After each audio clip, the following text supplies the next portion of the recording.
Hello everyone, Finn and Fat back here on the reaction part 2 for Napoleonic Wars. So yeah, the first one was very interesting and Napoleon just inspired me just to do a whole bunch of stuff in my life because he was just so young accomplishing all this stuff and just being a badass in France. So yeah, it was interesting to learn everything about him in the part 1. So now we're on to part 2. Yeah. So what are your thoughts so far on this?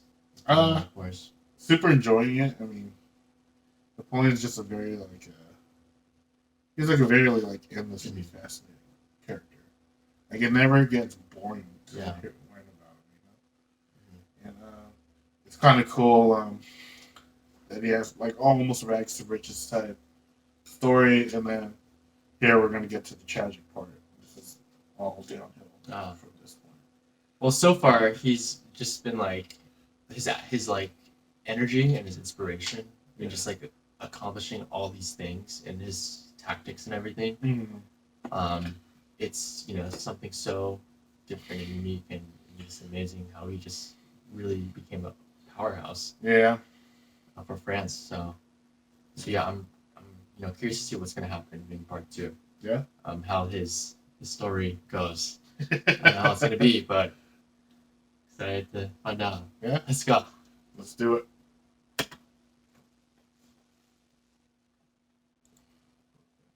This time I'm not eating. Last time I was eating. Was made possible by Honey. Install now for free using the link below and start saving money when you shop online. After the Third and Fourth Coalition Wars, Napoleon had decisively defeated all three of his main rivals on the continent, and he was now undoubtedly the master of Europe. After the Battle of Friedland, his enemies sued for peace, and they all met on a raft on a river for negotiations. They had been fighting for the past 4 years, but now Napoleon and Alexander surprisingly got along like a house on fire. They laughed together, they chatted long into the night. They kissed. The two had a lot of mutual respect, and Napoleon even told his wife that if Alexander were a woman, I would make him my mistress. Kind of a weird thing to say to your wife, Napoleon. In the end, they came to an amicable agreement. Russia would lose barely any land, and in return, they'd join France against the UK and invade Sweden. Win-win. On the other hand, Frederick William III was sidelined, and Prussia lost an enormous amount of territory to French client states. Only the UK remained as the last major threat to Napoleon, and they continued to be a big thorn in his side, constantly funding his enemies and using their powerful navy to wreak havoc on French trade and overseas colonies. But what could Napoleon do? The British were safe across the channel.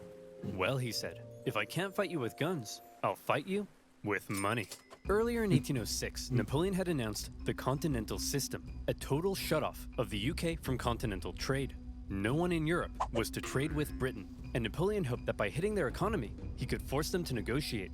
The British economy did take a hit, and they responded in their typical fashion by going to Copenhagen and blowing a bunch of stuff up. But in general, the British managed to stay afloat by simply increasing their trade with other parts of the world. Many neutral countries found themselves stuck between a rock and a hard place as the two European superpowers demanded they cease trade with the enemy. Hey America, you better not trade with the French or else I'll come burn down the White House. What? This is gonna wreck my economy. I need to start saving money. How the heck am I gonna start saving money? Yeah, that's right, you know where this is going. Do you like shopping in store? Of course not. Then you'd have to get up and use your legs. Gross. Well, where were we? Oh yeah. Making peace with the Russians, a continental blockade, and blowing up Copenhagen. Sick of being blown up for doing almost nothing, and under significant pressure from Napoleon, the Danish officially sided with France. But Napoleon's blockade had the biggest effect on continental Europe, who were now cut off from a major trading partner, one that controlled the seas and held a rich, growing empire. And a lot of countries didn't fully comply. Portugal, a traditional British ally, refused to take part. No problem. Napoleon sent an army and invaded. But it wasn't just Portugal. Many of Napoleon's allies were also suspect. Your Majesty, it seems that Spain isn't properly enforcing your blockade. Spain? Why not? Well, it appears they've been trying to find a way out of being your ally since they lost their fleet at Trafalgar. What is with these people? It's almost like everyone's only pretending to be my ally because they know otherwise I'd beat them up. Do I even have any real friends? Are you my friend, Pierre? Say yes or I'll slap you. Napoleon had come to mistrust his ally to the south. And The in neighbors are particular, being worried. Napoleon thought the Spanish royal family were an incompetent mess. All right, Carlos, you've got to get it together. How can I trust you when all you do is go hunting? Meanwhile, you let this ambitious nobody who dislikes me run the country. And you seem to be the only person in the universe who doesn't realize he's boinking your wife. And what's worse... Who the heck are you? I'm the king's son. I just overthrew my dad. So, actually, now I'm the king. You people are the biggest cluster of shameless, narcissistic idiots and all around just the worst people I've ever met.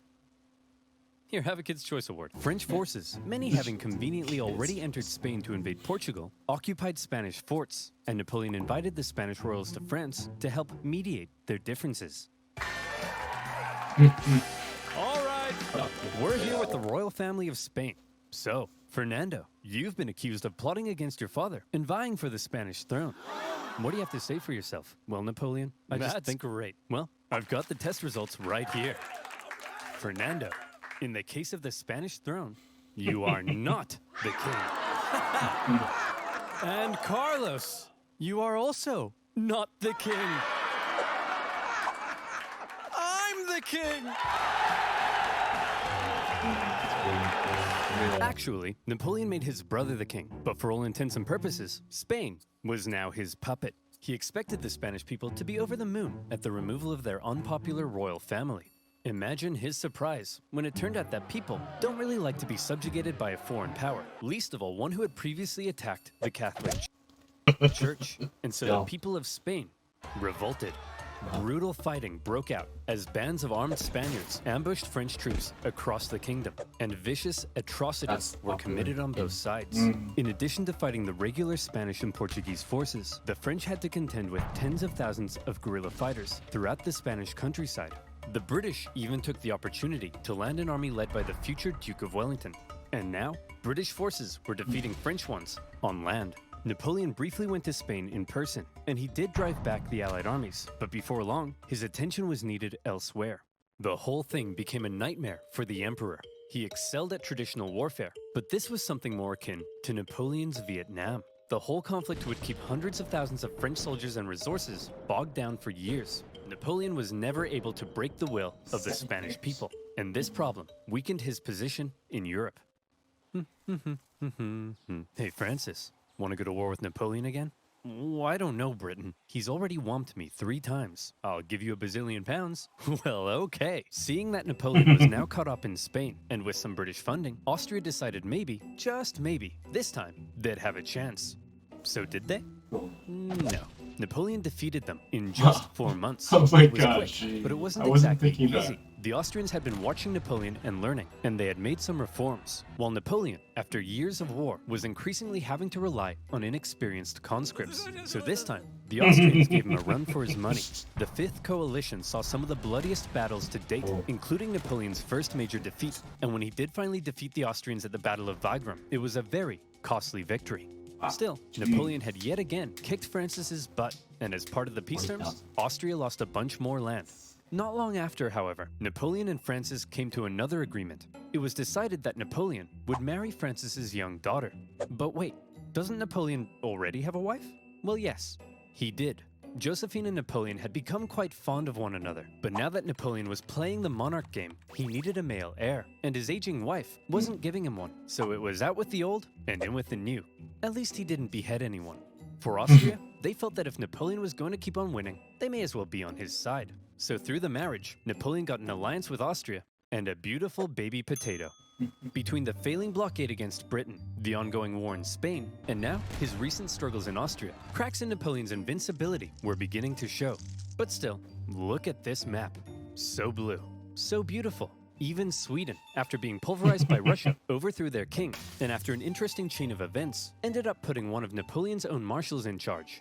Marshal Bernadotte took the name Karl Johan and became Crown Prince of Sweden after agreeing to join Napoleon's continental system. For now, Sweden was Team France. Wow. Napoleon was on top of the world. He had won an endless string of victories. All he had to do now was sit back and not make any major miscalculations that could completely turn the tide of war.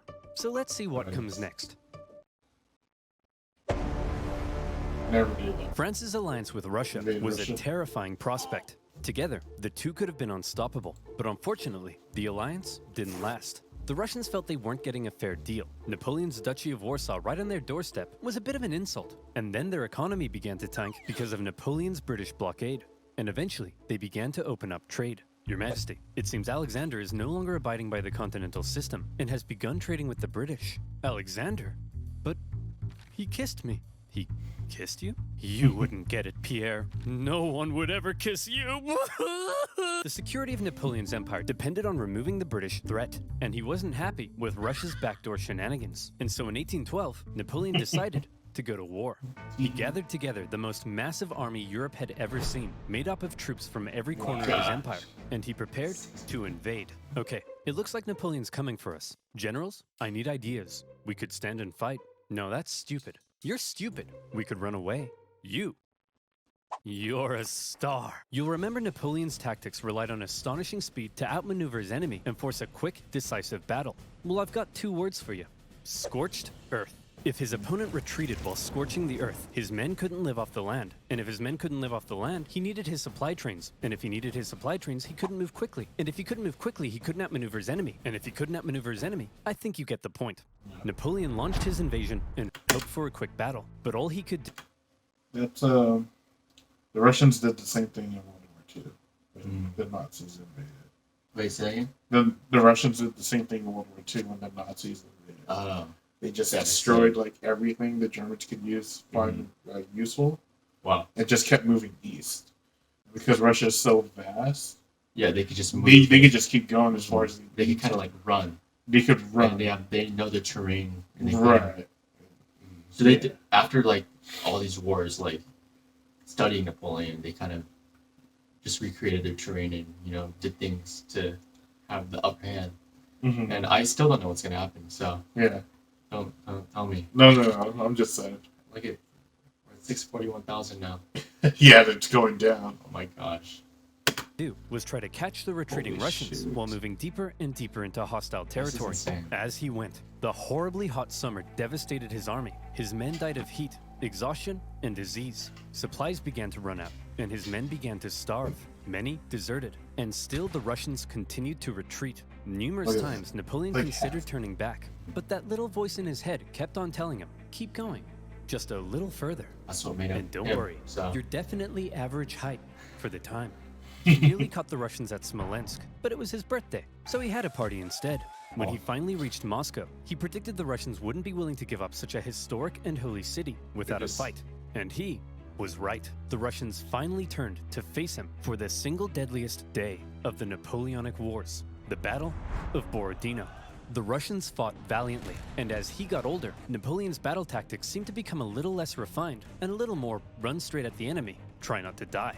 He launched a full frontal assault at the Russian defenses, and as a result, the death toll was colossal. The Russians eventually decided to retreat, leaving Moscow to fall into Napoleon's hands. No way! The French had taken the city. Release all these prisoners immediately, and tell them to burn it to the ground! Well, Jimmy the arsonist, you are not going to believe your luck. Moscow went up in flames, and as Napoleon entered, it became very clear his army wouldn't be able to stay there very long. But he had just defeated the Russian army and taken their most beloved city. In his mind, he had won. So he sent Tsar Alexander in St. Petersburg a letter. Your Imperial Majesty, Napoleon requests your surrender. I was not. I thought Russia was just gonna. I thought this was gonna be the downfall for him. For Napoleon? For Napoleon, yeah. I mean, it kind of. Because like you could see all those casualties and like all the work that he had to do and all the sacrifice, and the numbers just kept going down. And yeah, I mean, he won Moscow, but what did he get? Yeah, what did he get? It's a ruined city. It's a ruined city, and he lost a lot of his men, his manpower and all that. Yeah. For future wars. Yeah. Respond. You shan't, Dmitri. Ever? Ever. But, Your Majesty, it will be winter soon. The French forces are stuck 500 miles into Russian territory with dwindling supplies. If we don't say anything, well, then they'll all die. Oh! After waiting for a response for about a month, the first snow of winter began to fall, and Napoleon sensed the catastrophe that was about to unfold. He decided their only choice now was to get out. And that's when it happened. It got cold. Stupid cold. His glorious invasion had just become a race for survival. As the Russians realized the French were fleeing for their lives, they began to close in on their supply line. Men froze to death, their horses as well. There was starvation and disease. The injured and dying could only be left by the side of the road, as it was too slow to try to carry them. And all along the way, the dreaded Russian Cossacks stalked the bleeding French army, and every now and then swept in for a quick attack. Napoleon, fearing capture, kept a vial of poison around his neck.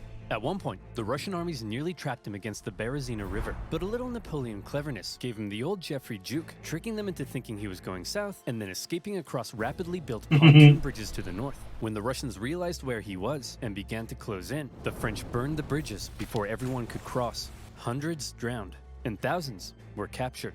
At this point, Napoleon got wind of plots against him forming in Paris, so he abandoned his men and went back to France. The remaining French stragglers made it across the border. It's been estimated over 600,000 men went into Russia. Less than 100,000 returned. Napoleon was now in a very precarious situation. His army had just been obliterated, and the other European leaders smelled blood. Here was an opportunity to take advantage of a weakened Napoleon, regain territory and influence, and liberate Europe from his dirty French paws. And so they began to turn. Prussia soon broke their alliance and switched sides. That's really impressive what he just did with Russia. Yeah. Like, even though, like, he put so much, like, his mental ability to just, like, I'm going to do this, I'm going to accomplish this, at no matter what cost. Like, he accomplished that battle. Yeah. And he got away with it.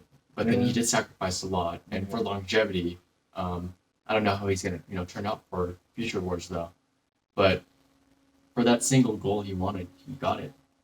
Yeah, in a way. Yeah. While Austria declared neutrality, even Sweden, led by one of Napoleon's old marshals, joined the Allies, partly due to Napoleon's earlier invasion of Swedish Pomerania.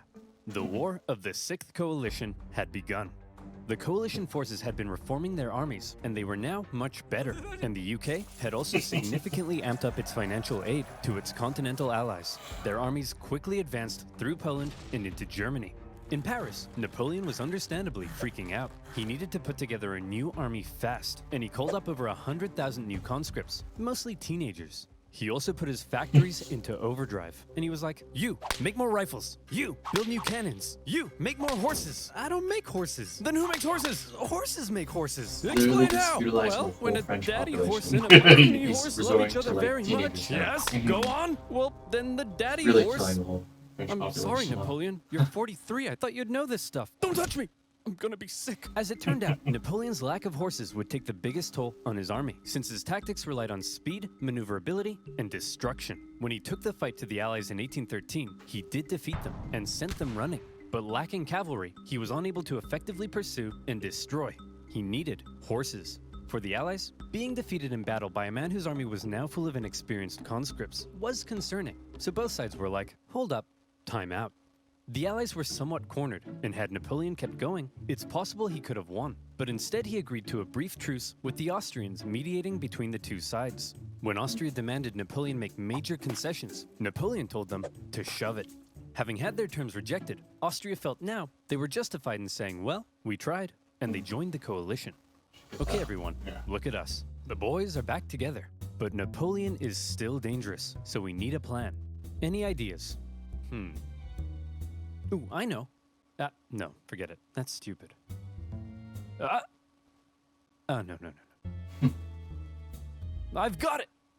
When he approaches, we run away. Genius. He's a genius. The plan was as follows. Wherever Napoleon advanced, whoever he advanced on would avoid battle, allowing the others to sweep in from the sides and attack the French marshals guarding his flanks. Essentially, the plan was, don't try to fight Napoleon. And this plan worked tremendously. The Allies scored a number of victories that saw Napoleon move back to the city of Leipzig, where he would make one last major stand as the Allied armies converged in on him from all sides. The stage was set for the biggest and bloodiest battle of the Napoleonic Wars, the Battle of Leipzig. Almost 500,000 troops from over a dozen nations stretched across the battlefield. The French found themselves fighting on all sides for 4 days against the Austrians, Prussians, Swedes, and Russians. It's no wonder this battle is also sometimes referred to as the Battle of the Nations. The French fought ferociously, but ultimately were no match for the coordinated efforts of the coalition. At one point, in the midst of battle, Saxon troops allied with the French had a team huddle and were like, hey guys, I'm pretty sure the French are losing. Let's switch sides. And so they did. When it became clear that Napoleon couldn't win, he ordered a retreat across the only bridge over the river. The Allies swarmed into the city, and desperate fighting raged in the streets. Okay, Corporal, after everyone has crossed the river, I need you to blow up the bridge. Okay? Not before everyone's crossed, after. You got that? Yes, Colonel, I'm not 5. I can comprehend time. Good. Wait, did he say before or after? Gosh. Well, fortune favors the bold. The bridge was blown early, and 30,000 French troops were stranded and captured. A disaster. And with that, the dominoes were beginning to come crashing down on Napoleon.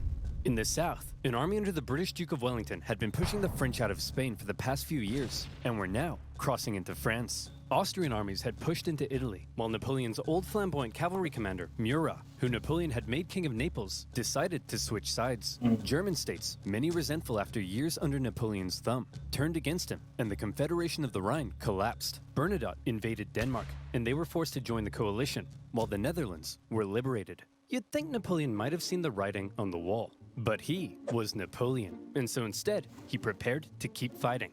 As attitudes in Paris were already beginning to turn against him, he called up more conscripts to defend the exhausted nation. As for the Allies, they weren't sure exactly what they were aiming for here.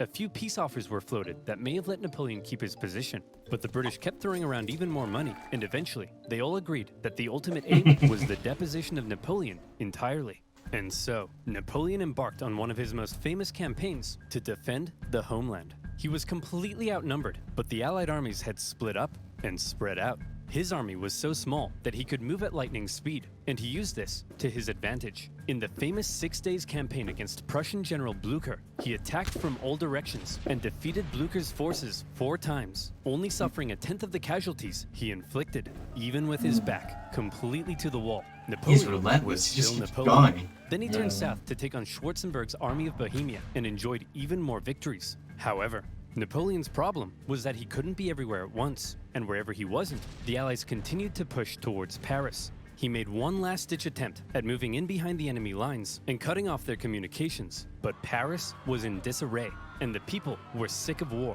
One ambitious and slightly treacherous politician sent the Allied armies a letter basically saying, "Hey guys, come on in." And so, they did. The city's defenders surrendered, and as the Allied leaders entered Paris, the people cheered them as bringers of peace. Paris had fallen. Quick, marshals, gather your men. We're gonna launch an assault on Paris. Where are my marshals? They all left and told me to give you this note. Napoleon's marshals had realized what he hadn't. It was over, and they insisted all that was left now, for the good of France, was for him to abdicate. And without the support of his army, Napoleon had no choice. He hoped his son could take his place, but it was decided instead to restore the old Bourbon monarchy. Old King Louis XVI's brother would become the King of France. It was almost like the French Revolution had never even happened. But what will we do with Napoleon? We can't have a hyperactive 44-year-old menace running around reigniting revolutionary ideals and plotting his return. Well, why don't we send him, I don't know, there. The location chosen for Napoleon's exile was the small island of Elba, just off the coast of Italy. Napoleon was to rule over the island, and even got to keep the title Emperor of Elba. The Allies must have been in stitches when they came up with that. When he learned what his fate was to be, he drank the poison he had been keeping around his neck. But it had gone out of date, so instead of a quick and painless death, he got a painful stummy-wummy instead. Before he left France, he addressed his oldest and closest guard one last time, making an emotional speech that ended with him kissing their flag. And off he went to exile.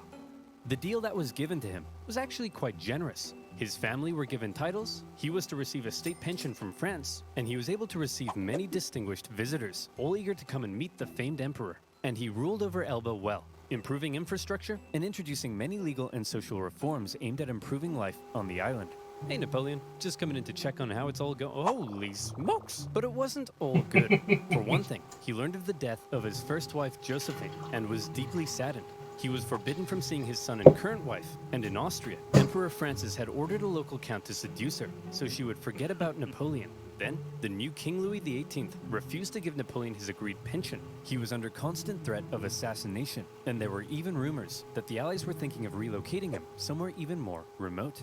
But the biggest problem was that Napoleon was once the master of Europe. He had lived a thrilling life of adventure, fame, and glory. Now, he found himself on a tiny island in the Mediterranean, and he was bored. Wouldn't it be nice if he could somehow return to France and reclaim his throne? Hey, Napoleon, want to go back to France and reclaim your throne? I would, Pierre. But how? Well, I was thinking we could just take this boat. Will that work? Surprisingly, yes. Pierre, remember when I told you no one would ever kiss you? Yes, sire. Well, pucker up. Yay. When Napoleon left Elba, it wasn't really the daring escape you might think. He basically had kind of a leaving ceremony, hopped on a ship, and sailed back to France. He brought with him an army of about 1,000 men, and he began his journey to Paris. However, in Paris, there was now a new king, and at first, the people largely accepted him because the last few years of war under Napoleon had brought immense death and economic suffering. That's right, the king is back, baby. Divine right to rule. Don't worry, everyone. I know the economy is kaput, but I and my courtiers will withdraw into this palace. We will definitely work as hard as we can to fix everything.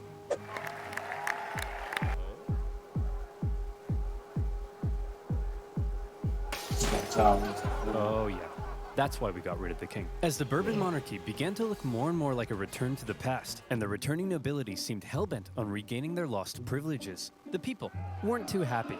And so, Napoleon hoped that his glorious return would be met with jubilation. In the end, the reaction was a little mixed, but many were happy to see their old emperor. Your Majesty, it seems that Napoleon is back and marching this way with 1,000 men. That guy? No problem. I have hundreds of thousands of men. Send them to arrest him. Your Majesty, it seems the thousands of men we sent to arrest Napoleon have all joined his side. Well, I'm off to Belgium. If you ever need a king again, be sure to let me know.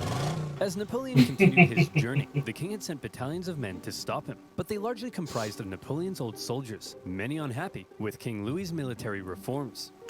How badass are you? If you could just turn the enemy army into your own guys. That's pretty badass. I was not expecting this. Yeah, the Return sequel. And so, when ordered to arrest him, they simply couldn't do it.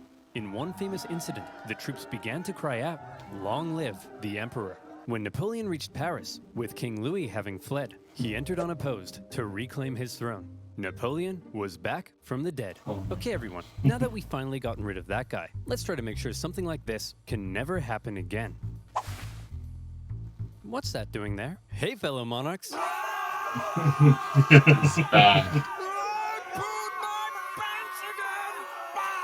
This time, Napoleon promised he would be a mucho good boy and not start any wars. But the Allied leaders were having none of it. They declared Napoleon an outlaw and the illegitimate ruler of France. Then, they declared war, not on France, but on Napoleon himself.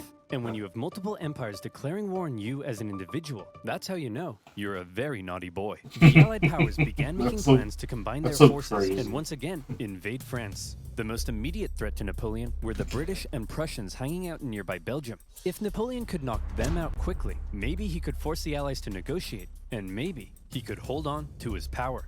Together, the two armies to the north outnumbered him, so he made a plan to divide them and take them on separately. Historians debate how much of a chance Napoleon had here, but this same strategy of dividing and conquering had worked for him multiple times. He marched north with 125,000 men and took on the Allies in a number of initial engagements, defeating the Prussians before turning to take on the British. But to Napoleon's dismay, miscommunication and hesitation among his marshals allowed both enemy armies to retreat, and crucially, rather than fleeing east, the Prussians moved north, where they could remain in contact with the British. Napoleon sent a force to hold off the Prussians as he moved in on the British, now holding a defensive position at Waterloo. Prussian General Blücher sent word that he would come to Wellington's aid if he could just hold off the French for long enough. Napoleon had to defeat Wellington before the Prussian army could arrive in force, and it was close. The British held the high ground and a number of key defensive buildings across the battlefield. After waiting some hours he didn't have for the ground to dry, Napoleon sent men to assault the Hougoumont farm, but the British-German garrison there held out. French Marshal Ney launched a number of miscalculated cavalry charges at the British lines. The British formed defensive square formations, and they tore the French cavalry to shreds, while one guy chose the absolute worst time to go on a bender. The French did manage to capture a farmhouse directly in front of the British line, and from there, they unleashed artillery hellfire on the British square formations. And as Napoleon sent his Imperial Guard in to finish the British off, a nervous Wellington knew his lines were at breaking point. But the Prussians had earlier begun to arrive, and now they were arriving in large numbers. And after the British held out and sent the French Imperial Guard running, the French lines panicked, fearing they had been encircled, and they began to flee. The Battle of Waterloo was an Allied victory. And with that, Napoleon's hopes of returning to glory were vanquished. He knew he was defeated. He went to the British and said, "Can I please have a house near London?" And the British replied, "No." Instead, to make sure Napoleon was put away once and for all, they sent him to one of the most isolated and remote places they could think of, a tiny island in the Atlantic Ocean, St. Helena. Really? That's The really deeply the middle isolated of and depressed Emperor Napoleon would live the remaining years of his life. His house was a wooden bungalow, not exactly on par with the Tuileries Palace. Much to his frustration, his captors referred to him as general, rather than calling him emperor. His mail was censored, his visitors were vetted. There was almost no way he could escape such an isolated island. But just to be sure, he was guarded by 2,000 British soldiers and 2 ships that circled the island 24 hours a day. He had once been the most powerful man alive, and images of the victorious Napoleon depict a strong leader, hand firmly in jacket. Depictions of Napoleon on St. Helena show a disheveled old man, hand firmly in pants. He had lost everything. And by the way, he was only 46. So maybe it's about time you know what? You're doing all right, kid. Napoleon fought one last battle while on the island. The battle for his reputation. He spent hours writing his memoirs, espousing his achievements, recording his greatness, and turning himself and his story into a phenomenal legend. And in this battle, he certainly succeeded. His mark on history cannot be denied. After his defeat, the European monarchs had got to work restoring Europe to its traditional balance and reasserting their dominance. But after Napoleon had spread the influence of the French Revolution, these returning monarchs would have a difficult time regaining their absolute control.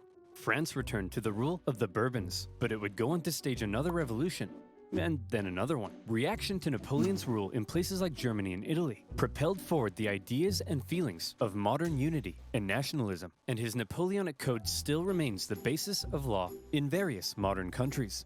The modern world owes a lot to Napoleon's legacy. He remains statistically possibly the greatest military general in history, and his revolutionary military tactics changed the face of warfare.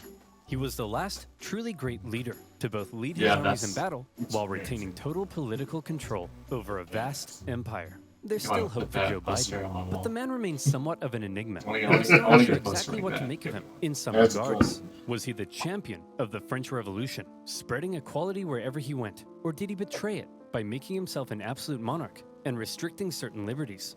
Was he an ambitious and aggressive conqueror, hell-bent on bringing Europe to its knees? Or was he simply defending himself against an aggressive Europe, hell-bent on reducing his power? Some things will continue to be debated.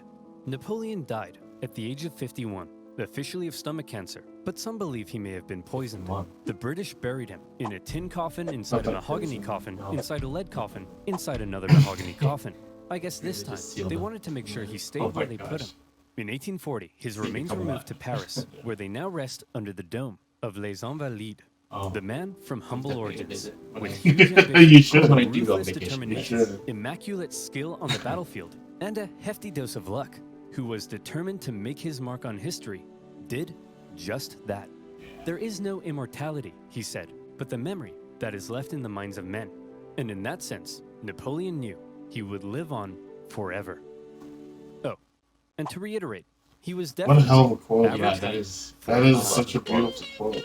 And he's right. It's like most people, 99.9% of people, will not be remembered, other than like a generation after by their immediate family. And then after that generation, you're forgotten.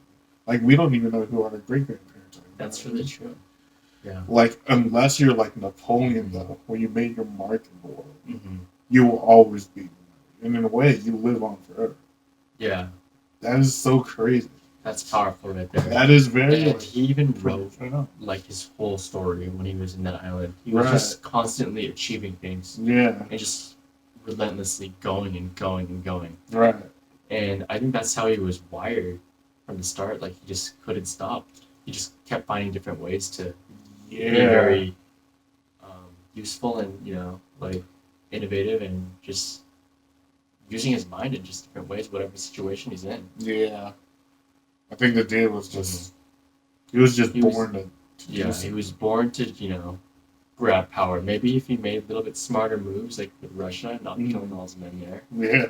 And then changing maybe a little bit of his tactics. Yeah. But, like he still did an Mhm. insane amount. Like if he was born like today or whatever, he would be like someone like Jeff Bezos or Bezos, Elon Musk like or something. yes. You know what I mean? Like if he went into the world of like commerce or industry or whatever, he would probably be like a billionaire. He'd be famous as hell. Yeah. Like, you know what I mean? But I guess he was destined to be more of a conqueror. For sure. But he seems like the kind of guy who would have been like the best no matter what he did. Mm-hmm. Yeah.